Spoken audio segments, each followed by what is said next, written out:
Brandon Marshall, who on Showtime's Inside the NFL last night, and the topic of conversation was Deflategate in the battle between Tom Brady and the NFL. Here's what Marshall had to say. I think that there's three different types of players' view in this thing.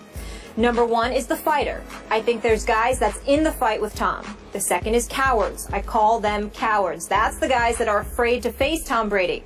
They want him suspended. I don't believe in that. And the last type is the race card. There are a lot of players out there that believe that white players, specifically at the quarterback position, are treated differently. It's not just African American players. I've had this conversation with Caucasian players as well. The most important part of this whole discussion is the process for the players. They just want the process to be fair and right. They just want to get it right. Marshall never holds back, Stephen A. What's your reaction to those comments? My reaction to it is that I think it's unfortunate. And the reason I think it's unfortunate has nothing to do with the veracity of his comments. He certainly makes sense, and he's absolutely right when he talks about the fact that there are a plethora of African Americans within the sport of football and those connected to players playing in the National Football League who happen to be black that absolutely positively feel that way. But that's just a microcosm of society. I mean, who you tell me you go on the streets anywhere in the United States of America and you locate a black man that does not believe that the rules are applicable in a different fashion to him compared to that of a white male. I'm trying to tell you, you'll be hard-pressed to find one. That's just not reality. Everyone recognizes in the United States of America, particularly when it comes to white male, that there's a different standard upon which they're held. So when you look at it from the perspective of what what Brandon Marshall is saying from a macro perspective, he's absolutely right.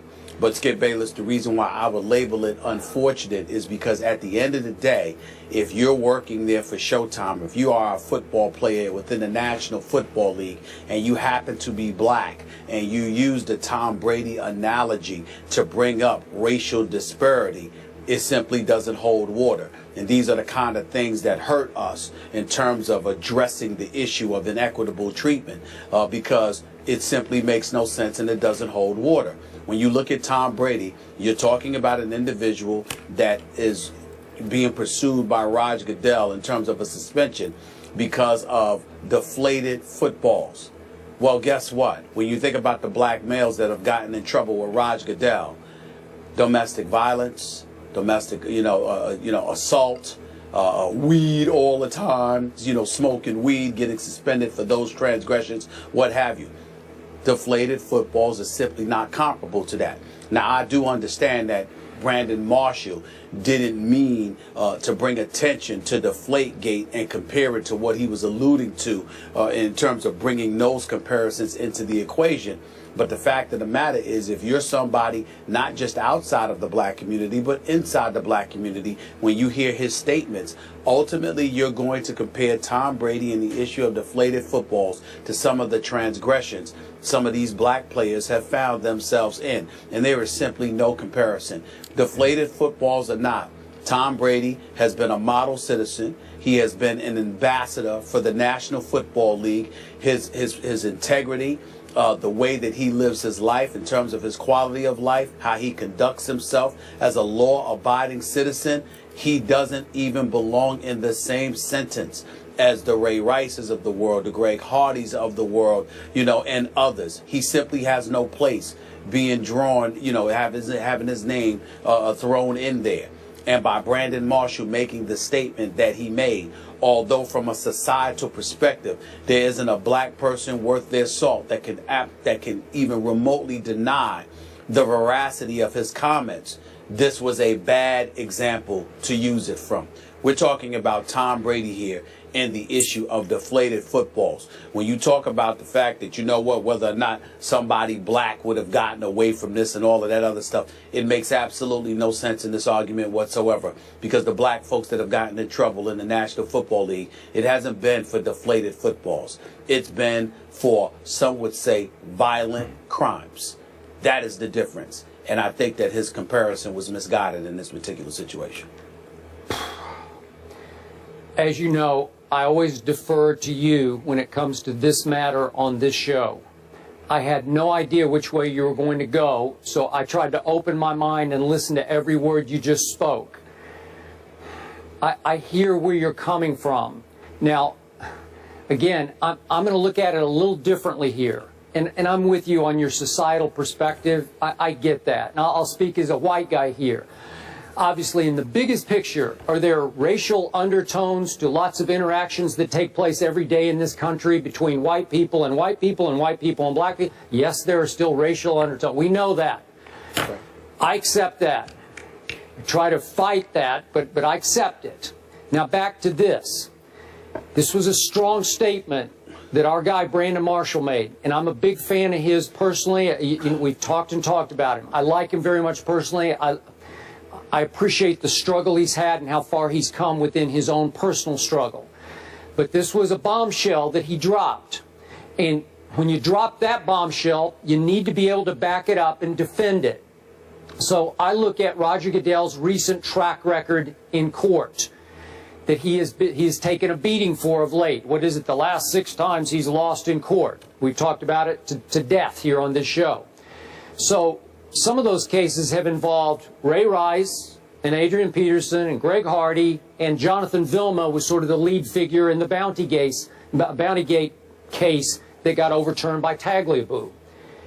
Well, none of those guys were white, obviously, and they got exactly. In the end, they all got a fair shake. So, right. So I'm just going to throw out just an example here. I'm going to go to another star quarterback, a guy who probably should have won the last 2 Super Bowls, named Russell Wilson. If Russell Wilson had been thrust into exactly the same situation Tom Brady just got out of, so far so good, Russell Wilson obviously is an upstanding citizen. He's got a clean track record within the NFL and legally. I got to tell you, Stephen A., I think he would have gotten the same fair shake from Judge Berman that Tom Brady got. I could be wrong about that, but I hope I'm not. And then I think of other high-profile black stars in this league with clean track records in the NFL and legally. I think of DeMarco Murray. I think of Calvin Johnson. I think of my guy, Darrelle Revis. I have high regard for these men who are role models and upstanding citizens, and if they got thrust into the similar situation Brady was in court, could they have prevailed also? Would they have gotten the same fair shake, open mind from the judge? I think so. I could be wrong about that. I believe so as well. Okay, so it brings us back to what Brandon said. Man, that's a strong statement. Many times we talk about how it applies here, how strong I was about what Riley Cooper said.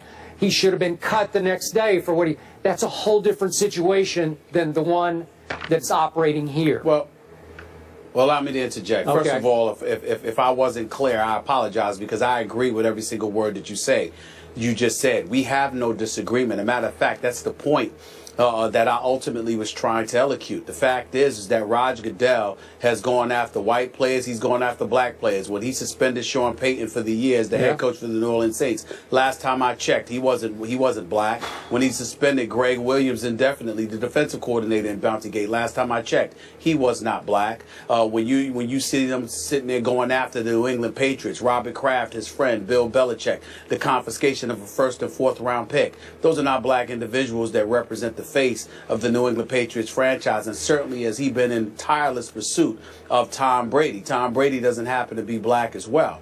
And so the point that needs to be made here is, while we appreciate the level of sensitivity Brandon Marshall continuously strives to display, and we definitely appreciate it, in this particular instance, I think his arguments are misguided. Because from a macro perspective, meaning a societal perspective, whereas I think that he's absolutely right, I don't think that's a case that can be made when it comes to the National Football League. And allow me, Skip, to take this a bit further, both Skip and Molly. What I'm deeply appreciative of when it comes to the National Football League is that Roger Goodell goes after everybody equally, it appears. But the other thing is that let's keep in mind how some of the more upstanding African Americans in the National Football League have been mistreated by their own. When Jonathan Martin was enduring a bullying scandal with Richie Incognito, the guys within the Miami Dolphins organization seemed to side with Richie Incognito, going so far as to label him an honorary brother. Now, Jonathan Martin has subsequently come out and conveyed some of the issues and problems that he's had since childhood, and we all have respect and sensitivity towards that, but it doesn't negate the fact that some of his quote-unquote own turned against him. When you look at it from that perspective, that's a problem. What about Russell Wilson and people in Seattle allegedly claiming he wasn't black enough? Well, who the hell gets to make that call? He's an upstanding citizen. He's an upstanding young man. He seems to be a pretty cool brother to me. He's a high-end producer. He's guided them to 2 straight Super Bowl appearances and 1 Super Bowl title, but people will find excuses to find things wrong with him. Those were not white people. Those were black people. Yeah. And so when we look at it from that perspective, we have an obligation, at least I feel I have an obligation, to highlight the fact that far often than not, you know, the few guys that have acted up, they're not representative of the vast majority of black men, not only in the National Football League, not only in professional sports, but in our society, who actually know how to act like they have some damn sense, who actually do behave themselves and conduct themselves like civilized, model citizens. And a lot of these black professional athletes are incredible, incredible role models. The few that act up stain us as a community and give the impression that the problems are far more insidious than they may actually be. So Brandon Marshall saying what he said, again, he picked the wrong case to make that argument, because all it has done is highlight the discrepancy between Tom Brady and the black dudes that ended up acting up. Yeah. He picked the wrong argument. He picked the wrong guy. He picked the wrong day to do this. He's wrong on this. But what did give me pause, Stephen A., is that Brandon referred to conversations he's had in his own locker room and with several players around the National Football League. What the problem here is, I don't know if he's talking about 5 players or 50 players. Doesn't matter. Yeah.